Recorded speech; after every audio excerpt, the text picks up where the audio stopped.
భయ్యా welcome to our channel.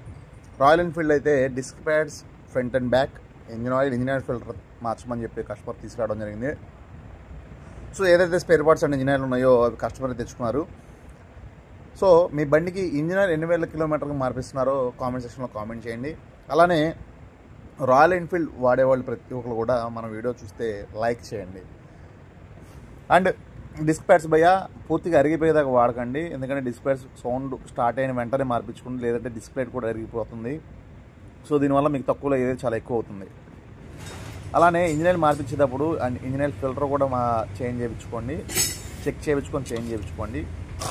And engine oil మీరు ఏం వాడుతున్నారు అనేది కూడా ఒకసారి కామెంట్ సెక్షన్లో కామెంట్ చేయండి. తప్పకుండా మన వీడియోస్ కనుక నచ్చినట్టయితే మన ఛానల్ని నన్ను సపోర్ట్ చేయాలనుకుంటే మన వీడియోస్కి లైక్ చేయండి, షేర్ చేయండి, కామెంట్ చేయండి. అండ్ మోర్ వీడియోస్ కోసం సబ్స్క్రైబ్ చేయండి.